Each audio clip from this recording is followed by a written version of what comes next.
दोस्तों, 80 और 90 के दशक में हर शाम दूरदर्शन पर प्रसारित होने वाले बुलेटिन का इंतजार पूरा देश करता था, जिसमें न्यूज रीडर पूरी सादगी से कुछ ही मिनटों में देश भर में होने वाली घटनाओं की खबर दे देते थे।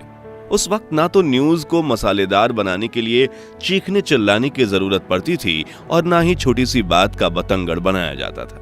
इसी दौर में कई न्यूज एंकर ऐसे आए जिन्होंने अपनी सादगी, सरलता और खूबसूरती से दर्शकों के दिलों पर अपनी खास जगह बना ली थी। और आज के इस वीडियो में दूरदर्शन के उन 10 सबसे मशहूर न्यूज एंकर्स की हम बात करेंगे, जिन्होंने न्यूज को अपनी जिम्मेदारी समझते हुए कई सालों तक दर्शकों तक देश दुनिया की सच्ची खबरें पहुंचाई थी।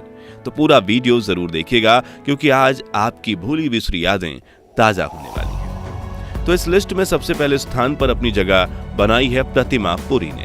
दोस्तों, आप में से 80 और 90 के दशक के लोग ये बात अच्छी तरह से जानते होंगे कि उस वक्त दूरदर्शन पर समाचार का मतलब होता था 100% सही खबर आना, जिसकी शुरुआत हुई 15 अगस्त 1965 के दिन, जब जर्नलिस्ट प्रतिमा पुरी ने दूरदर्शन की पहली न्यूज रीडर बनकर दर्शकों को कुछ ही मिनटों में देश भर में होने वाली बड़ी बड़ी घटनाओं के बारे में बताया और दर्शक ने उनकी न्यूज बुलेटिन की काफी तारीफ की। वैसे प्रतिमा का जन्म शिमला में एक गोरखा परिवार में हुआ था, जहां बचपन में उनका नाम विद्या रावत रखा गया था। लेकिन फिर वो दिल्ली आई और उन्होंने दिल्ली यूनिवर्सिटी से अपनी डिग्री पूरी की, जिसके बाद अपने होम टाउन जाकर ऑल इंडिया रेडियो में अपना करियर शुरू किया, जिसके 6 सालों बाद 1965 में उन्हें दूरदर्शन में न्यूज एंकर के तौर पर काम मिला।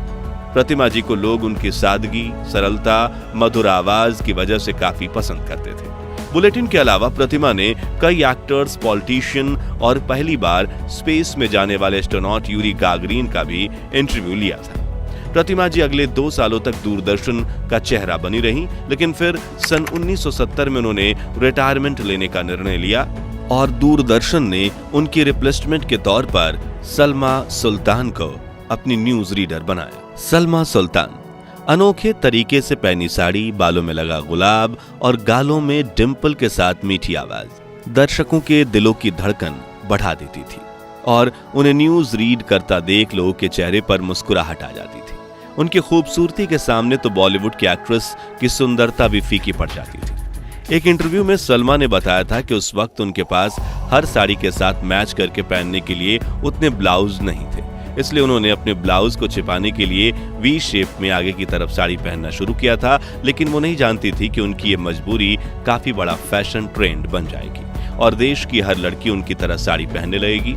सलमा ने 1967 से लेकर 1997 तक 30 सालों तक दूरदर्शन में एंकर के तौर पर काम किया। वह पहली ऐसी एंकर थी जिन्होंने भारत की पहली महिला प्रधानमंत्री इंदिरा गांधी की हत्या की खबर दूरदर्शन पर दी थी। न्यूज रीडर की भूमिका से रिटायरमेंट के बाद सलमा सुल्तान ने अपने प्रोडक्शन हाउस की शुरुआत की, जिसमें उन्होंने दूरदर्शन के लिए पंचतंत्र से सुनो कहानी, स्वर मेरे तुम्हारे और जलते सवाल जैसे कई लोकप्रिय धारावाहिक बनाए और 2005 में रिटायरमेंट ले ली। लेकिन आज भी सलमा की न्यूज बुलेटिन को याद करके 90 के दशक के लोगों के चेहरे पर मुस्कुराहट आ जाती है। शमी नारंग। दोस्तों, 70 के दशक में जब दूरदर्शन अपने न्यूज रीडर की तलाश में था, तब करीब 1 लाख उम्मीदवारों में एप्लीकेशन दिया था, लेकिन उनमें से चुने गए थे शमी नारंग। 70 और 80 के दशक में उन्होंने अपनी गहरी आवाज में बुलेटिन देकर दूरदर्शन को काफी लोकप्रियता हासिल करवाई थी। यहाँ तक कि दिल्ली मेट्रो में यात्रा के दौरान आप जो गहरी बैरिटोन सुनते हैं, अगला स्टेशन उद्योग भवन है, उसके पीछे भी शमी नारंग ही है। इसके अलावा उन्होंने rapid metro rail Gurgaon, Mumbai metro, Bengaluru metro, Hyderabad metro rail और जयपुर मेट्रो में भी अपनी आवाज दी थी। शमी IIT दिल्ली से इंजीनियरिंग में ग्रेजुएट हैं और आजकल वो एक न्यूज एंकर्स को ट्रेनिंग देते हैं। शोभना जगदीश। दूरदर्शन की सबसे लोकप्रिय न्यूज रीडर रह चुकी शोभना की सादगी के दर्शक कायल थे। अपने बालों को बड़े करीने से जुड़े में बांधे हुए खूबसूरत साड़ी पहनकर शोभना रोज अपनी मधुर आवाज में समाचार बुलेटिन पढ़ती थी, जिसे देश भर के लोग सुनते थे। एक हल्की मुस्कान के साथ समाचार शुरू करना और उसी मुस्कान के साथ समाचार समाप्त करना शोभना जी की खास पहचान हुआ करती थी। वहीं शोभना जी और शमी साहब ने कुछ बार दूरदर्शन पर गानों की महफिल भी सजाई थी। समा है खुशी का, नए हैं इरादे, दुनिया के सारे गमों को भुला दे। जिसे दर्शकों ने काफी पसंद किया था। जीवी रमन शायद मॉडर्न जनरेशन जीवी रमन के नाम से परिचित ना हो, लेकिन 80 के दशक में वो दूरदर्शन के नंबर 1 मेल न्यूज एंकर रह चुके हैं। दिल्ली यूनिवर्सिटी में शिवाजी कॉलेज में इकोनॉमिक्स पढ़ाने वाले रमन जी साल 1973 में दूरदर्शन से जुड़े थे और अगले 30 सालों तक उन्होंने दूरदर्शन के साथ समाचार वाचक का कार्य किया। यहाँ एक दिलचस्प बात यह है कि प्रोफेसर होने की वजह से उनके बोलने का तरीका काफी बेहतरीन था, इसलिए उनके दोस्त ने उन्हें दूरदर्शन का ऑडिशन देने के लिए कहा था और वो मजाक में इंटरव्यू के लिए भी चले गए, जहां वाकई में उनका सिलेक्शन हो गया। दूरदर्शन पर जीवी रमन जी ने ही राजीव गांधी की मौत की खबर दी थी, जिसे लेकर उन्होंने एक इंटरव्यू में बताया था कि मैंने दूरदर्शन में हजारों बुलेटिन पढ़े, पर सबसे यादगार बुलेटिन था जिसमें राजीव गांधी की मौत की खबर देश को सुनानी थी। अब भी उस बुलेटिन की यादें ताजा हैं। बेहद कठोर था उसे पढ़ना। मुझे याद है उस दिन दूरदर्शन के न्यूज रूम का माहौल बेहद गमगीन माहौल था। मैंने जैसे तैसे खबर को पढ़ा। खबर पढ़ते वक्त मेरे होंठ लड़खड़ा रहे थे और मानसिक स्थिति काफी कमजोर हो गई थी। हालांकि दोस्तों, साल 2014 में 68 साल की उम्र में उन्होंने इस दुनिया को अलविदा कहा, लेकिन वो आज भी न्यूज एंकर्स के लिए प्रेरणा स्रोत बने हुए हैं। सरला महेश्वरी, खुश रंग चेहरा, हसीन हस्ती, सादगी और संजीदगी की मूर्ति, ठीक ऐसी थी दर्शकों पर अपना जादू चलाने वाली सरला महेश्वरी।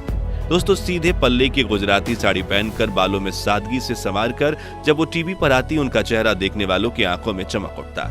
कहा जाता है कि सरला जी ने दुनिया को यह दिखाया कि टीवी की भरचक दुनिया में भी सादगी, सरलता और शिष्टता की अलग ही अहमियत है और बगैर दिखावट के भी आप दर्शकों के दिलों में अपनी जगह बना सकते हैं। आपको बता दें कि सरला जी ने 1976 में दूरदर्शन के साथ अपना करियर शुरू किया था, लेकिन उन्हें बतौर रीडर टीवी स्क्रीन पर आने का मौका 1982 में मिला, जिसके 2 साल बाद सन 1984 में सरला अपनी पति के साथ इंग्लैंड चली गईं, जहां उन्होंने बीबीसी के साथ काम किया। लेकिन फिर 1988 में भारत आकर दूरदर्शन में ही अपना करियर आगे बढ़ाया और साल 2005 तक वो हमें दूरदर्शन पर दिखती रहीं, जिसके बाद उन्होंने रिटायरमेंट ले ली। अविनाश कौर शरी, सिख परिवार में जन्मी अविनाश ने दिल्ली यूनिवर्सिटी से ग्रेजुएशन की थी, जिसके बाद साल 1970 में उन्होंने एक न्यूज रीडर के तौर पर अपने करियर की शुरुआत की। चेहरे पर एक खूबसूरत मुस्कान और माथे पर बड़ी सी बिंदी लगाए अविनाश शरीन अपने जमाने में बच्चों से लेकर बड़ों तक हर दर्शक का पसंदीदा चेहरा हुआ करती थी। उनकी आवाज में ठहराव था जो दर्शकों के दिल को सुकून पहुंचाता था। अविनाश की लोकप्रियता का अंदाजा आप इसी बात से लगा सकते हैं कि इत्तेफाक से उनकी तबीयत तभी बिगड़ी थी जब 1984 में देश भर में सिख दंगे हो रहे थे। हालांकि अविनाश कौर ने अपनी हेल्थ को ठीक करने के लिए 1 महीने की छुट्टी ली थी, लेकिन दर्शक उन्हें लेकर इतने चिंतित हो गए थे कि उन्होंने दूरदर्शन की दिल्ली ऑफिस में पत्र भेजना शुरू कर दिए थे। इन लाखों लेटर्स में से एक लेटर राष्ट्रपति भवन से भी था और महीने भर बाद जब अविनाश कौर फिर से बुलेटिन पढ़ते दिखी, तब दर्शकों की जान में जान आई। नीति रविंद्रन, दोस्तों 80 और 90 के दशक में दूरदर्शन पर जिस एंकर की आवाज का जादू चलता था वो थी नीति रविंद्रन। उनकी आवाज काफी अनोखी और मधुर थी। नीति ने ही 1997 में मदर टेरेसा की मृत्यु की न्यूज पेश की थी और विदेश मंत्रालय के लिए एक documentary 50 years of India's independence बनाई थी, जिसे इंटरनेशनल लेवल पर भी कई पुरस्कार मिले थे। रिनी सिमोन खन्ना, केरल में एक भारतीय वायुसेना अधिकारी के घर जन्मी रिनी सिमोन खन्ना अपने समय की प्रसिद्ध न्यूज रीडर थी, जिन्होंने 1985 से 2001 तक पूरे 16 साल तक दूरदर्शन के साथ काम किया। और आप में से दिल्ली में रहने वाले दर्शक जो रोजाना दिल्ली मेट्रो में स्टेशन बताने वाली स्पष्ट आवाज सुनते हैं, नेक्स्ट स्टेशन इज उद्योग भवन, वो आवाज पता है किसकी है? जी हाँ, रिनी सिमोन खन्ना की। नीलम शर्मा, हिमाचल प्रदेश में जन्मी नीलम जी की पढ़ाई लिखाई दिल्ली में हुई थी। उन्होंने साल 1995 में दूरदर्शन के साथ अपने करियर की शुरुआत की थी और उन्हें उस समय की सबसे खूबसूरत लेडीज न्यूज एंकर के टाइटल से नवाजा जाता था। न्यूज रीडिंग के दौरान अपने चेहरे पर एक मनमोहक मुस्कान लिए नीलम जी त्रुटिहीन हिंदी उच्चारण करती थी। उन्हें अपने ड्रेसिंग सेंस और हेयर स्टाइल की वजह से भी जाना जाता था। दूरदर्शन के साथ अपने 20 सालों के सफर में नीलम जी हमेशा साड़ी, बिंदी और खुले बालों के साथ नजर आईं। अपने बेबाक अंदाज की वजह से Neelam ji best news anchor और अन्य कई अवार्ड्स भी जीत चुकी थी। वहीं 2019 में पूर्व राष्ट्रपति रामनाथ सिंह कोविंद ने उन्हें नारी शक्ति सम्मान से भी नवाजा था, मगर 17 अगस्त 2019 के दिन महज 49 साल की उम्र में नीलम शर्मा जी का निधन हो गया। जानकारी के मुताबिक वो कैंसर जैसी गंभीर बीमारी से पीड़ित थी। तो दोस्तों, 80 और 90 के दशक के इन लोकप्रिय न्यूज एंकर्स में से आपके पसंदीदा न्यूज रिपोर्टर कौन थे और अभी की न्यूज चैनल्स के मुकाबले दूरदर्शन समाचार की क्या खासियत थी? कमेंट्स में जरूर बताएं। इस वीडियो ने आपकी पुरानी यादें ताज़ा की हों तो इसे लाइक और शेयर करके 11,000 लाइक्स के लक्ष्य को हासिल करने में हमारी मदद कीजिए और ऐसे ही दिल छू लेने वाले वीडियोस के लिए इस चैनल को सब्सक्राइब करके पास वाली घंटी जरूर बजा दीजिए। जय हिंद, जय भारत।